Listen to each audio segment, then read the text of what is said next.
இன்னைக்கு பேப்பரை ஓப்பன் பண்ணாலே கொலை தற்கொலை தாம்மா நிரம்பி வழியுது. இன்னைக்கு அதிகமா கொலை பண்றவங்க என்னமோ நல்ல குடும்பத்தை சேர்ந்தவங்கள தான் இருக்கிறாங்க. எனக்கு என்னவோ எல்லாருமே ஒரு அக்யூஸ்ட் மைண்டோட இருக்கிற மாதிரி தான் தோணுது. எல்லா கொலையும் தற்கொலையும் நோண்டி பார்த்தா அதுக்கு ரெண்டே காரணம் தாம்மா. ஒன்னு பணம், இன்னொன்னு செக்ஸ். காதல் ஜோடிக்கு ஓடி போறதை விட கள்ளக்காதல் ஜோடி ஓடி போறதுதான் இங்க ரொம்ப அதிகமா இருக்கு. எல்லாத்துக்கும் காரணம் மனசுதான் சார். கல்யாணமான தம்பதிகள் ஆரம்பத்துல காமத்தை ஒரு கொண்டாட்டமா நினைக்கிறாங்க. அப்புறம் அது ஒரு கடமையா மாறி போயிடுது. பணத்தேவை அதிகரிக்க அதிகரிக்க உடல் தேவை குறைஞ்சு போயிடுது.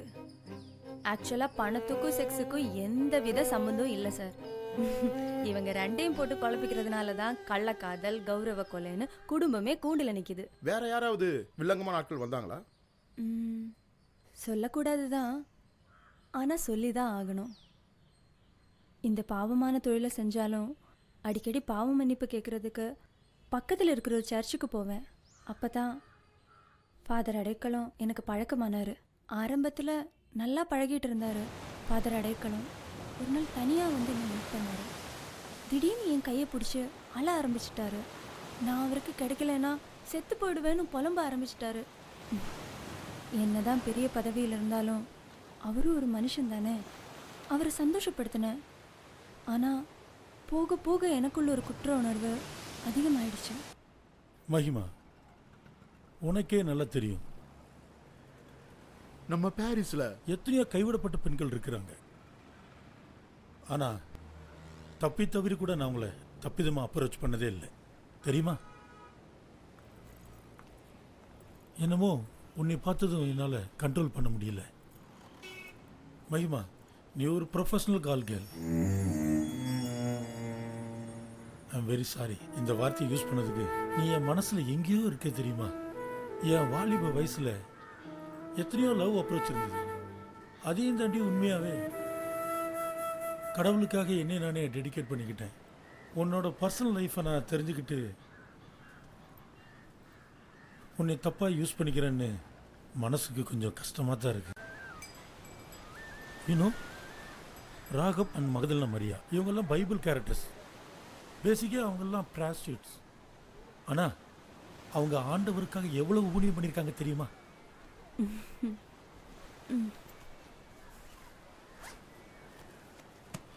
என்னது? ஓ, பைபிளை பைக்குள்ளே வச்சிருக்கிறியா?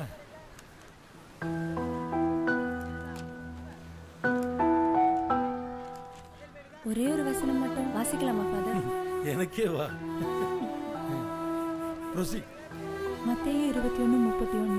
அப்போது இயேசு அவர்களை நோக்கி, ஆயக்காரர்களும் வேசிகளும் உங்களுக்கு முன்னே தேவனோட ராஜ்யத்தில் பிரவேசிக்கிறார்கள் என்று மெய்யாகவே உங்களுக்கு சொல்லுகிறேன் என்றார். ஃபாதர், கேட்கிறேன்னு தப்பா நினைக்காதீங்க. சொல்லு. ஒரு தடவைன்னு சொல்லிட்டு ஒவ்வொரு தடவும் வந்துட்டு போறீங்க. பாவ மன்னிப்பு கொடுக்கிற நீங்களே பாவம் பண்றது பெரிய பாவம் இல்லையா?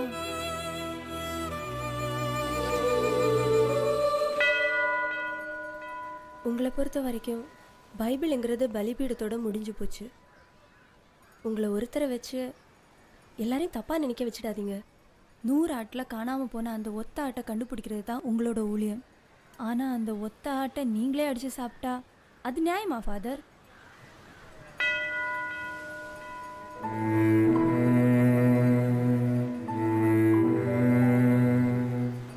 ஃபாதர் அடைக்கலம் அன்னைக்கு கோபமாக போயிட்டாரு.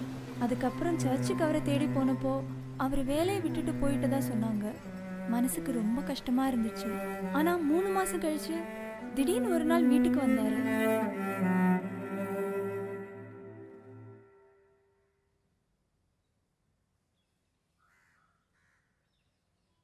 கரெக்டான நேரத்தில் என் கண்ணை திறந்துட்ட மகிமா. என்னோட தப்ப நானே நியாயப்படுத்திக்கிட்டு ஒன்னையும் ரொம்ப தொந்தரவு பண்ணிக்கிட்டு இருந்தேன். ஐ ஆம் வெரி சாரி. இவங்க என்னோட மனைவி. போன வாரம் தான் நான் இவங்களை திருமணம் பண்ணினேன். ஃபாதரா இல்ல, மனுஷனா. எல்லாமே இவங்களுக்கும் தெரியும். மனைவி கிட்ட எதுவுமே மறைக்காம இருக்கிறது தான் உண்மையான கன்ஃபெஷனா நான் நினைக்கிறேன். இது வரைக்கும் நான் பண்ணினதெல்லாம் மறைவான அட்டுல்யம். ஆனா இப்ப நான் பண்ணதான் உண்மையான ஊழியம். சாப்பாடு எதுவும் தயார் பண்ணட்டுமா ஃபாதர்? தயவு செஞ்சு வேண்டாமா. we are going to settle in Malaysia. Father, நான் உங்க மனசு ஏதாவது புண்படுத்தி இருந்தா என்னை மன்னிச்சுக்கோங்க. எங்களுக்காக ப்ரே பண்ணுங்க. நீதாம்மா எங்களுக்காக ப்ரேயர் பண்ணணும். God bless you. வர்றோங்க. வர்றோமா? வரமா.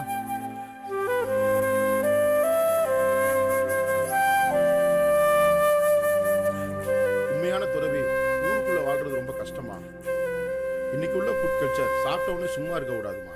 காவியோ வெள்ளையோ காமத்துக்கு ஒரு தடையே கிடையாது.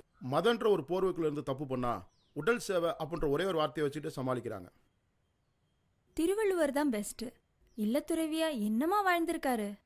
இன்பத்து போல எழுதியிருக்கிறாரு. கருவறைக்குள்ளார ஒரு அர்ச்சகர் வந்து தப்பு பண்ணாரு. அதை செல்போன்லயும் படமா எடுத்திருக்கிறாரு. பேசாம தேவதாசி முறைமையே இருந்துச்சுன்னா ஆலயங்கள் இவ்வளவு அசிங்கப்படாதுமா. கோயில்ல பாத்தீங்கன்னா காமத்தை சிலையா வடிச்சு தெய்வ நிலையா பார்த்தது தான் நம்ம கலாச்சாரம். இன்னைக்கு கம்ப்யூட்டர்ல ஆபாசமா சீரியல் எழுதுமா. ஆமா, அதுக்கப்புறம் ஃபாதர் ஃபோன் பண்ணாரா? அப்பப்போ எப்போவாவது ஃபோன் பண்ணுவாரு. ஃபாதர் வேலையை ரிசைன் பண்ணப்பவே நானும் இந்த தொழிலை விட்டுடலான்னு நினைச்சேன். அப்பதான் ஹார்ட் அட்டாக் மாதிரி ஒருத்தர் வந்தாரு. அடுத்த ஃபிளாஷ்பேக்கா? சூப்பர்மா. ம்